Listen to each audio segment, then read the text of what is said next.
ሰላም እንደምናችሁ ሰላም ብያለሁ።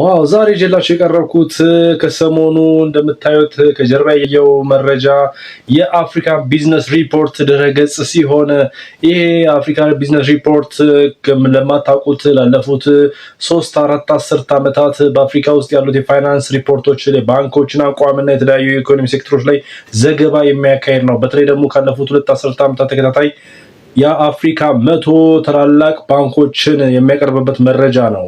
ይህንን መረጃ ተከትሎ እንግዲህ በሀገራችን ያሉ ባንኮችስ ምን ደረጃ ደረሱ? በተለይ በዚህ ዓመት በሚያስገርም ሁኔታ የሀገራችን ባንኮች ተመንድገዋል፣ አድገዋል። ከዚህ ሪፖርት መረዳት እንደሚቻለው ይሄ ሪፖርት ካለፉት ብዙ ዓመታት ከመውጣት ከመጀመሪያው በኋላ በሀገራችን የተወሰኑ 2 ባንኮችን ብቻ ነው አጠቃሎ ሲሄድ የነበረው። እነሱም የኢትዮጵያ ንግድ ባንክንና የኢትዮጵያ ልማት ባንክን ነው ይዞ ሲቀጥል የነበረው።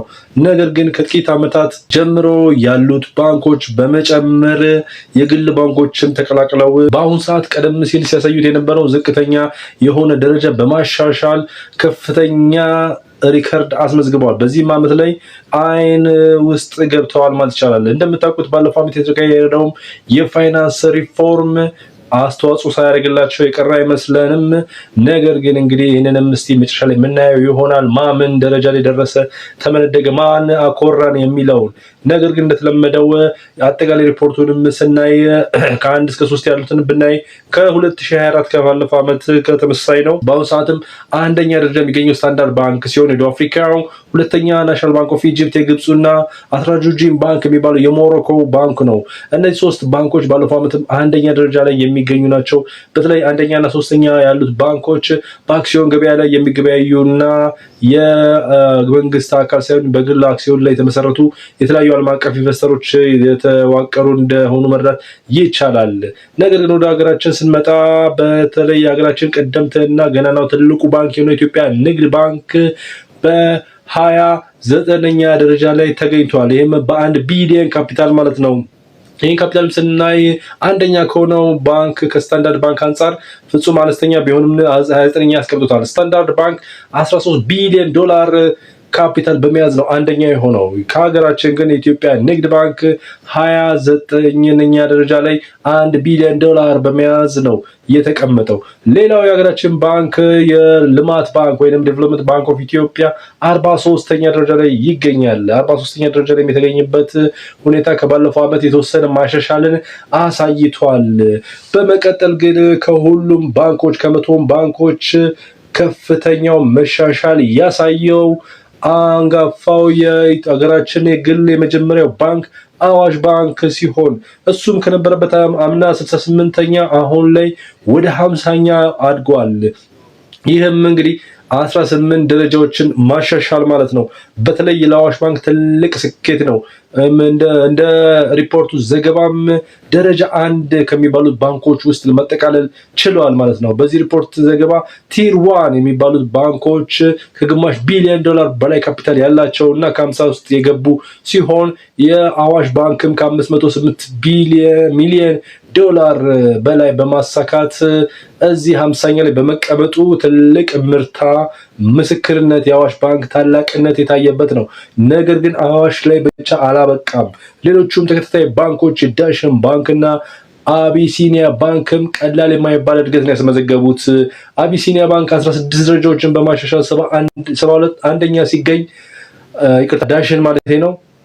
አቢሲኒያ ባንክ ደግሞ ከአዋሽ ያልተናነሰ 17 ደረጃዎችን በማሻሻል ከዳሽን በመቀጠል 72ኛ ላይ ሆኖ ተቀምጧል ማለት ነው። እነዚህ 2 ባንኮችም ከአዋሽ ጋር ተያይዘው ፍጹም ከፍተኛ ለውጥን ነው ያመጡት። ከ17 16 እና የአዋሹ 18 ደረጃዎችን ማሻሻል የምስራቅ አፍሪካ ባንኮችን ብቻ ሳይሆን የአፍሪካ 100 ባንኮችንም ያስከነዳ እድገት እንደሆነ በተለያዩ ባለሙያዎች እና በዚህም በሚያዘጋጁ ሪፖርቱ በሚያዘጋጁ ባለሙያዎች ምስክርነት ተሰጥቶታል ማለት ነው። እናም ከባለፉ ዓመታት 2 ከነበረው 3 4 5 ሆኖ የተወሰኑ ዓመታት ቀጥሎ በአሁኑ ሰዓት ግን በኢትዮጵያ 6ኛው ባንክ ተቀላቅሎ የኢትዮጵያን ድርሻ ከፍ አድርጎታል። ይሄም ባንክ በሀገራችን አለ የሚባል የግል ባንክ ሲሆን በአጭር ጊዜ ትልቅ ደረጃ ላይ የደረሰ ባንክ ነው። እሱም አዲሱ 100 የተቀላቀለው ባንክ የኦሮሚያ ህብረት ስራ ባንክ ነው። ኮኦፐሬቲቭ ባንክ ኦፍ ኦሮሚያ ኮፕ 93ኛ ላይ ተቀምጧል። አዲስ መጪ ሆኖ 93ኛ ላይ ተቀምጧል። ይህንንም እንግዲህ በሚቀጥለው ዓመት ምናየው ይሆናል። በዚህ ከቀጠሉ ከ93 እሱም ብዙ ደረጃዎች ሊያሻሽል ይችላል። ይህም ሳለ እንግዲህ በኢትዮጵያ 6 ባንኮችን መዝገብ ከምስራቅ አፍሪካ ውስጥ ከኬንያ በመቀጠል ሁለተኛ ሆናለች። ኬንያ 10 ባንኮችን አስመዝግባለች። ኢትዮጵያም አሁን 6 ደርሳለች። በሚቀጥሉት ዓመታትስ ስንት ትሆናለች የሚለውን ነገር በጉጉት እንጠብቃለን። በነገራችሁ ላይ ይሄ ደረጃ በምንድን ነው የወጣው ለምትሉ ጥያቄ ይሄ ደረጃን ያወጣው እንዳሳወቀው ከሆነ መጋዚኑ በካፒታላቸው ነው ያላቸው ካፒታል ታይቶ ነው። ካፒታላቸው ሲባል አጠቃላይ ያሰባሰቡት ሀብት ማለት ነው። ሀብታቸው ከዕዳ ሲቀነስ ያለው ንጹህ ድርሻቸው የራሳቸው ካፒታላቸው ነው ይህንን ደረጃ ያሰጣቸው። አንደኛ የወጣው ስታንዳርድ ባንክ እንደነገርኳችሁ 13 ቢሊዮን ዶላር ነው ካፒታሉ። ይህም ስታንዳርድ ባንክ በነገራችሁ ላይ ከፍተኛ ዓለም አቀፍ ግንኙነት ያለው ሲሆን ከ20% ያክል ድርሻውን ትላልቅ የቻይና ኢንቨስተሮች የተካተቱበት ባንክ ነው። ሌላኛውንም ሶስተኛውን ባንክ አትራስሮጅን ብናይ እሱም እንዲሁ ከተለያዩ የአውሮፓ ኢንቨስትመንት ድርጅቶች ላይ የተዋቀረ ባንክ ሲሆን የእኛን ሀገር ባንኮች የበለጠ የሚያስጨበጭባቸውና በዚህ ዘገባ ላይም እንደቀረበው በሀገር ውስጥ ወይንም ሎካል ኢንቨስተሮች ላይ የተመሰረቱ እንደሆነ ነው።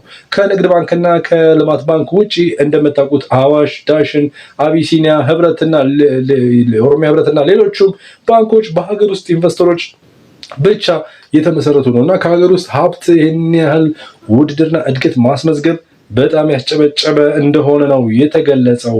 ስለዚህም ይሄ የምስራች ነው ለሀገራችን ባንኮች። በሚቀጥሉት ዓመታትም ከፍተኛ እድገት እንደሚያስመዘግቡት ተስፋ ይዘናል። በሀገራችን በተለይ በቅርቡ በዚህ በያዝነው ዓመትን መጨረሻና በሚቀጥለው 2026 እንደ ፈረንጆች አቆጣጠር የውጭ ባንኮች ወደ ሀገራችን እንደሚገቡ ይታወቃል። ከዚህም ጋር ተያይዞ የሚኖረው ፉክክርና የተለያየ ፈጠራና የተለያየ አይነት ውድድሮች የባንኮቻችንንም እድገት ሊያፋጥንበት የሚችል ሁኔታ ስለሚፈጠር እንግዲህ በቶፕ 100 ባንክ ውስጥ የኢትዮጵያ ባንኮችም ከ6 ወደ ብዛት ከአሁን ላይ ካለው የኢትዮጵያ ንግድ ባንክ 29ኛነት ከፍ ብሎ ከደረጃ ከ1 እስከ 10 ውስጥ እንደምናየው ተስፋ እናደርጋለን።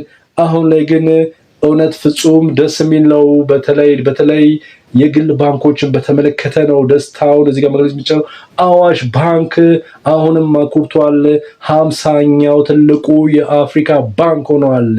እንዲሁም አቢሲኒያ፣ ዳሽን አሁንም ከፍተኛ ጥረት በማሳየት ሁለቱ ባንኮች በተለይ አቢሲኒያ እና አዋሽ በሀገራችን ባለፉት ዓመታት ያሳዩትን ፍክክርና እድገት ውድድሮች አሁንም እዚህ ላይ መንጸባረቅ ችሏል።